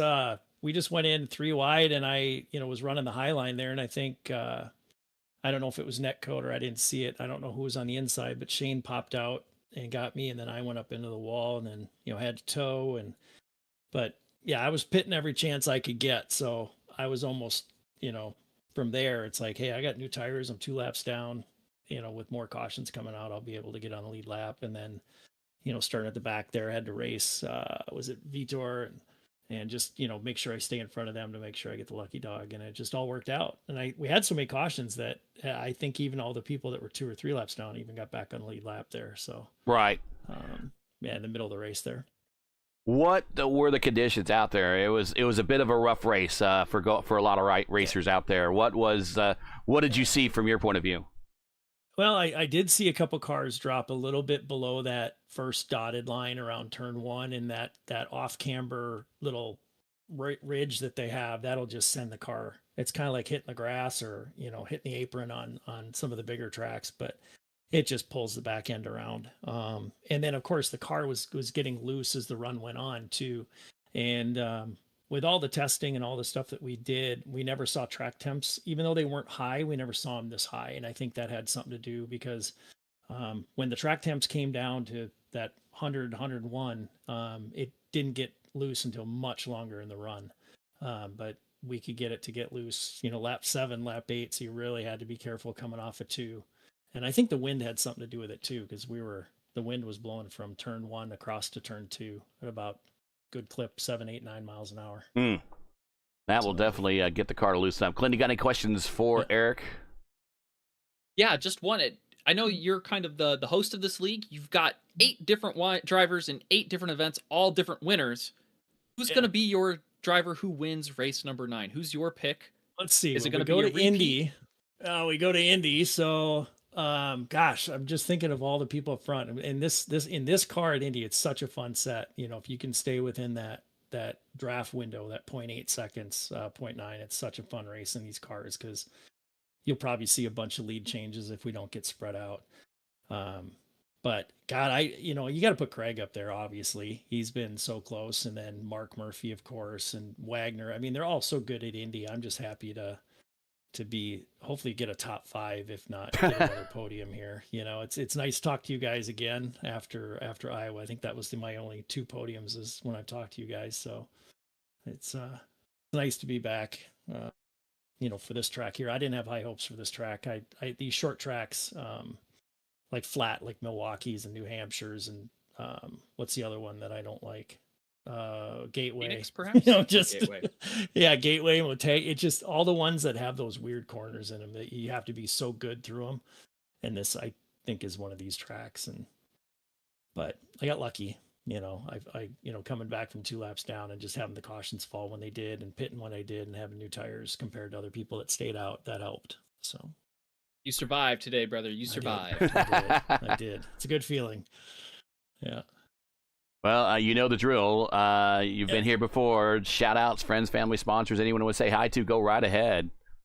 Yeah, I just want to thank all the guys. I mean, even though we had a tough with a bunch of yellows, everybody did race, very clean, I thought, from the standpoint. But most of those yellows, I think, were either net code or just self spins that were coming off it too there. But we got such a great group of guys, and of course, thank you guys in the booth and P1 Broadcasting. We appreciate what you guys do, and it's always a top notch, very professional broadcast, which I always love to go back and watch. And we try our hardest. Yeah, you guys are doing good. Yeah, and the Dark Horse guys, with Jeff and Schaus, and then Craig popped up into our channel after after Chris Stouffer left the race. But yeah, 40 Racewear for helping us out with our league, and of course Mark, the Watchman, he's helped us out with our league too this year. So we really appreciate all those guys. Eric Peterson gets another podium this season. I think I need to send you so you can go update the points, don't I? Yes, I will do All that right, right so go now. update the points, but we don't know. We won't know until what Indy needs to do, what the race at Indianapolis needs to happen in order for to do that. So we'll send you on your way. But congratulations Thank you so on the much. Yeah, P3, appreciate and it. we will see you at the next race at Indy when we get there in October. Yes, thank you. Appreciate it. Thanks, guys. Points are loading right now. All right, that is Eric Peterson. We'll just slam him into the general channel, let him go back to wherever he wants to go. Do a refresh on the page here, just waiting for things to happen. I think one page, things have happened. Another page, things have happened. Okay. So before we bring Indy in here, Mark Murphy is your points leader. He leads by 13 over Schaus. Peterson, we're going to Indianapolis, and Peterson, who we just spoke to, he's now third in the points, and he's only 30 points out, Clindy. He's got a shot at this thing if it goes really, really south for the first two guys. Wags is not out of this thing yet. He has 43. Forsyth not out of this thing yet. He's 45 behind. Hysong, I think really you need to be 50 or less to be included in this, I think. I think that's the point system they use. And Hysong is still within 50 of the lead. I had to go back and double check. It could be 40 for the win. I can't recall. But if it is, then really it's coming down to 3 drivers at the end. If it's 50, then it's coming down to 6 drivers at the end. But we'll determine that a little bit more here. We don't have the quick calculator available. We'll determine that here before we go into the next race at Indianapolis in October here in a couple weeks. But that is the point situation. It's Murph, Schaus, Peterson, Wags, Forsyth, Hysong, your top 6. All right, let's get into the interview room here. And we do have Indy Kirkenbauer here. The Prodigy has joined us. Indy, another close finish here at the end. Another P2. But a little bit of a gamble on your part at one point in the race. Decided not to go for tires. And that didn't quite pay off in the way you wanted it, but the way that these pit stops and everything kind of worked out with all the cautions, you got right back up in this thing, and we're battling there at the lead against an old dog veteran like Craig Forsyth. Yeah, the reason I did that at the end there is because early in the race, it was lap 20, everyone came down in pit road, and I didn't take tires, and I gained like 5 spots and didn't lose anything. So I was just thinking, same logic here. It's been like 20 laps. And I thought I'd save my tires a little bit better. But then that just did not work out for me the same as it did earlier. Maybe that's because I was fighting against the top 5 instead of 6th through 10th. Or yeah, I had to take that gamble, and then they all started wrecking. So yeah, I've done 4 races in this league, and 3 of them have been second. So I just really want to get 1 spot higher here. And yeah, and I had wheel damage there at the end. That wreck, it didn't hurt me terribly, but it definitely made it a little bit more tight. That wreck with Murphy, I went low, and LGN hit me in the back. Just he couldn't do anything there. I had to go low, and I darted down really fast, and I had a little bit of wheel damage there, and then I kind of just rode behind those top 2 guys and let them battle until I got up into second after Schaus wrecked, and I just am tired of second, kind of. Go ahead, Clindy. Well, Indy, we saw a lot of drivers have trouble today, specifically off of turn 2, and looked like maybe I didn't see you step out once. Do you think maybe your dirt track experience helps you manage that loose right rear, or what'd you do to keep the car underneath you all day long outside of turn 2? Did kind of feel like a 305 sprint car now that I feel like look at it that way, but yeah, you kind of I mean, it did kind of feel like 305s at Knoxville, even though that kind of feels stupid because Knoxville is there, you just kind of barely turn the wheel full throttle, and but if you turn it too much there, you're gonna get really squirrely and lose a bunch of time. And that was kind of the same thing here. Um, you just kind of have to be smooth. And one thing I noticed is that I can give it a lot on entry to just pitch it, kind of. And then once I have my arc set, car straightened out on exit, I was able to just go and barely give it any wheel.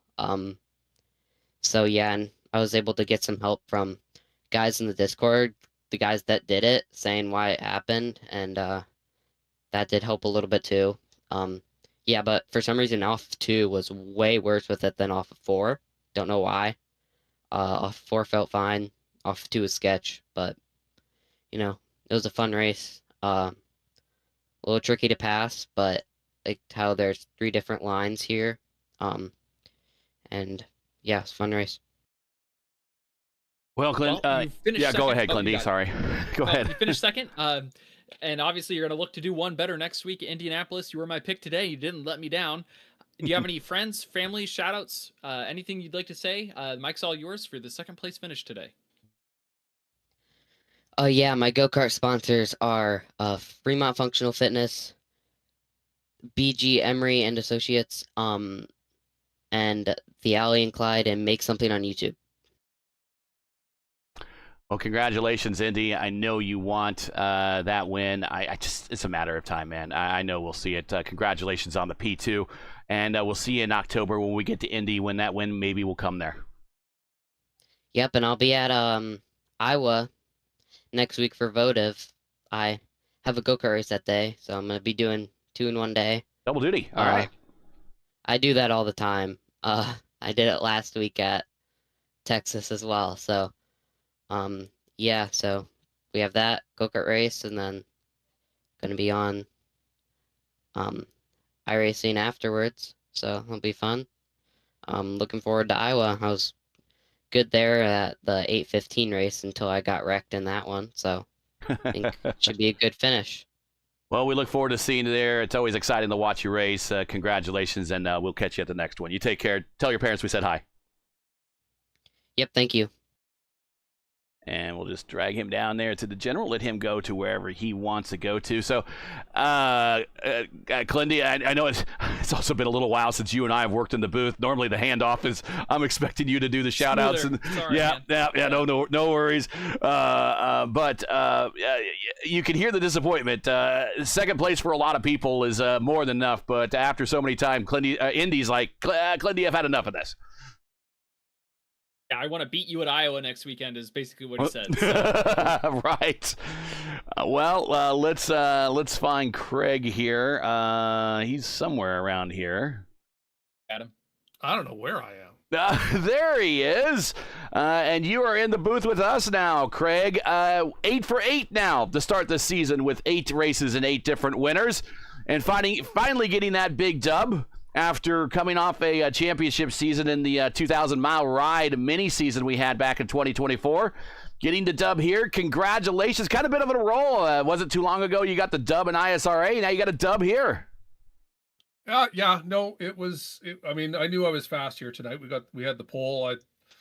It was just, this track is so, you need to be in the lead with clean, the clean air is so dominant. You could see anytime I was able to get away, I was, really, really fast. It was just the first 2 or 3 laps after a caution, everyone was eating me for lunch until I could get my tires up to temperature. There was definitely a period where I was not the fastest, and that was any of the restarts.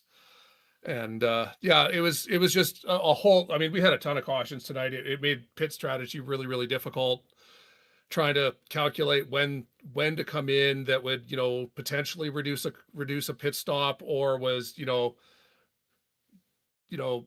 didn't ever want to be caught 1 to 2 laps down for 15 plus laps. So there was a lot of that those calculations going on in the background. Mm-hmm. It's just really too bad that I spun Eric there. He made such a beautiful pass on me the lap before. in two. I think that's the only person that passed me in two the whole race. And I mean, he completed the pass before we had exited two. It was so impressive. And then I amateur houred it, going through 3-4 there, and unfortunately collected him. So I'm glad he was able to get back up to seventh, but definitely a penalty on me for that, because that's not how I like racing, that's for sure. Come on, Clinty. Well, thanks for addressing the elephant in the room, Craig, so I don't have to ask you about it. How do you feel about having spun Eric? Yeah, it was even better since I was in chat with him, and we're just like, oh. The awkward silence. Ask Indy about this. How were you able to keep the car stable and locked down on turn 2? I bet the clean air helped, but I saw a lot of people lose it there today. What were you doing to keep the car straight? You couldn't immediately apply throttle. The guys that were looping it were keeping their wheel close, like they weren't opening up their wheel early enough, and they were over aggressive on the throttle. I mean, you needed to go from 50 to 70 to 90 to 100% throttle in very, very controlled manner out of there as the car was gaining traction through the corner. And yeah, it was, the car I had a couple times, I had a couple death wiggles there. Well, I mean, I did loop it one time when Matt looped it in front of me, and I just followed him. And how I kept it off the wall, I have no idea, but we got really lucky there. And it takes that little loss of concentration to either not open up the wheel in time or get on the throttle too hard, and the car will just go on you. So there was a lot of that. I mean, the wind was blowing directly in from turn 1 directly to the turn 2 wall. So you needed to be very aware that all it wanted to do was blow your rear end around. So it was purely the throttle application and opening up the wheel to basically ensure that the car was staying stable under you. Oh, Clinty. Well, you've earned your gold medal today. Great job. Our friendly neighbor of the north winning in the track closest to Canada that we visit besides anyone in Canada. But any friends, family shout-outs for sponsors you might have, you earned it. The floor is yours. No, I got to thank Jim over at 4D Racewear. We had a really good Sim Gaming Expo a couple weeks ago there. Went really well. They had a lot of stuff on display, and he had a really good time, and I look forward to going to it next year. And Chris Stouffer, he got unlucky tonight, but I mean, he qualified third, another fast guy on the team, and just didn't have the luck tonight. So got caught up in an incident that he couldn't recover from. So unfortunate for him, but getting the win, good for the team tonight. And both you guys over on P1. Clinty, Gary, thank you very much for doing what you do. Eric for hosting Dark Horse. I love the DW12, so it's nice to still have a league option to race this thing. Well, starting the season for 8 now for the Dark Horse season. 8 races, 8 different winners. Do we see that go 9 for 9, or do we see one of these 8 possibly get the win in Indianapolis next? Well, we'll be around in October to see that. But until then, Craig, take care. We will see you when we get to Indy for the final race of this season here in October. You betcha, guys. Stay safe. Yeah. And we'll send him back there, and he could go wherever he likes after that. Clinty, wow. I don't know the final number. I don't know how many cautions there were. I want to say we're probably pretty close to 10. Might be one of those days that they don't want to really look back on, but we never really paid too close of attention to conditions. We were kind of looking at how the car, and maybe it was a setup wise, but there might have been some conditions there. Normally, we don't have a lot of hot racetrack races here in Dark Horse, but today might have been one of those. It's also a very windy race. Today may be one of those. Maybe a variety of conditions made turn to kind of a little bit more than meets the eye, so to speak, for this race than we've seen in the past. What do you think? And what do you think about this championship now going to the final race at Indianapolis with Murph still in the lead, an opportunity to kind of do in history that only 2 other IndyCar drivers have ever done? Tony Bettenhausen Sr. in 1958 and Ton Sneva in 1978, winning an IndyCar championship with no wins. Well, Murphy's smart enough to know that he doesn't have to win the championship, and he's a big picture kind of driver. I think Murphy's going to hang around, survive, and get a good finish at Indy. If he finds himself in position, he might go for it, but I don't think he's going to jeopardize anything by doing anything that's too aggressive. I would love to be the 9th different winner in 9 races in Indianapolis. So I think we'll see how that pans out for me a couple Sundays from now. And we will get the schedule up here in just a second. Clindy, any other count, Gary? Go ahead. Oh yeah, I counted 13 yellows. So wow, mark that okay. one down. Maybe the spooky season is among us with 13 cautions. I've won a spooky race before, and you don't want to be part of those. It's nice to get the dub for those spooky races, though. But speaking of that, here is the schedule coming up, and it's just the one race left. It's this last one right here on the schedule. I'm going to circle it. It's the big, important one, October 5th, Indianapolis Motor Speedway, final race of the season, determine the championship. As we mentioned, really the top 6 or so really are going to have a shot at this thing going into the final race. So make sure to not miss it. Clindy, pleasure to have you here with the Catalyst, Andrew Wood, on the road. Hopefully he's traveling safe back to his home there in Pennsylvania by visiting this actual track for the stock car race today. So maybe we'll see you in the car, and we'll put Andrew back in the booth here in a couple weeks when you take to the track at Indianapolis. But thanks for being here, part of this. I know it's been a while, but it's always good to have you in the booth. Thank you very much, Gary. I'm glad to be here and glad that the rust wasn't too harsh on everyone's ears. All right, let's get on out of here and give everyone back their Sunday nights.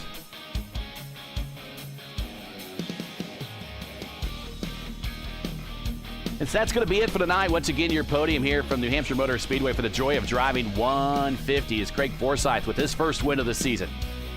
And that's going to kind of help him hang tough here in the championship. Andy Kirkenbauer, another P2. Can I hear in his voice? He wants a big dub. And Eric Peterson backing up another win he got this season with another podium, or getting his win this season with another podium. Feels awfully good going into the final race of the season. He comes home third. Join Andrew and myself again on Sunday, October 5th for Round 9 and Championship Sunday of the Dark Horse Racing Series presented by the Joy of Driving as the teams and drivers head to the world's greatest race course, the Indianapolis Motor Speedway, to wrap up the season and the crown of series champion. Will it be Schaus? Will it be Murphy? Will it be Murphy without a win? We shall see. There's a lot to be decided. You don't want to miss it. Coverage begins around 8 p.m. Eastern Time. Again, that's 8:00 p.m. Eastern Time. Remember, you can find everything right here at YouTube at youtube.com/@P1 Broadcasting. Now, as you know, the YouTube algorithm game is not an easy one, so please help support P1 with the weekly grind. Leave a comment below. Let us know your thought on tonight's race. If you enjoyed tonight's coverage, support us by smashing like in the video. If you're new, click subscribe, and while you're at it, hit the bell for weekly reminders so don't miss out on more of other P1 iRacing broadcasting, including coverage of our open wheel Tuesday double headers with the with the iRacing IndyCar Oval Series at Darlington this week at 8:15 p.m. Eastern Time. Make sure to check out Clindy's driver's guide for that. That just hit, by the way. But IndyCar is at Darlington, something we haven't seen on a regular basis since the 1950s. 8:15 p.m. Eastern Time, followed by the iRacing Indy NXT Oval Series. They will be at Charlotte for their week 2 of their new championship. That's at 9:30. If you like iRacing open wheel oval racing, then make P1 your home Monday night or Tuesday nights right here on the P1 channel. Tonight's New Hampshire 150, the Dark Horse Racing Series, is presented by the Joy of Driving. Looking forward or looking for entertaining sim racing content? Well, look no forward or further than the the Joy of Driving. Follow Mark Cohn's racing escapades as he battles for wins and avoids wrecks with cat-like reflexes, all the while providing commentary to make sure you laugh, cry, or do both. Follow along by subscribing to The Joy of Driving on YouTube or like his page on Facebook at The Joy of Driving. Links are all in the description. Tonight's races have been brought to you by 4D Racewear and SimWrap Market. Check out 4D Racewear's line of made for sim racing gloves, shoes, and apparel. Hey, they sponsored the winning car today. Visit them today at 4dracewear.com or click on the link in today's description. SimWrap Market is your go-to source for iRacing paint templates and broadcast resources. From clean-based liveries to pro-level design assets, SimWrap Market has everything you need to build your brand on track. Visit simwrapmarket.com. Download, customize, race. Track cams for this race are provided by Whiplash Sim Cams. Get the most out of your iRacing experience with Whiplash Sim Cams. To learn more about Whiplash, like them on Facebook, follow them on X and Instagram. Links are in the description. For business inquiries, to learn more about P1 and what we do, like us on Facebook. You can follow us on X and Instagram. All of our social links are also on Linktree. The links you need, all in the description. So, for Andrew Wood, who's on the road, Clinty, who joined us in pinch hitting duties, thank you, Garrett, very much again. Clinty, everyone here at Dark Horse Racing Series and the Joy of Driving. I'm Gary Gatto saying all. Thanks for watching, and to all of our men and women serving in the military and its first responders, Godspeed, God bless, and come home safe. Big breath. Catch us again right here on October 5th for Championship Sunday in Indianapolis for the next race of the Dark Horse Racing Series presented by The Joy of Driving right here on P1. Good night, everybody.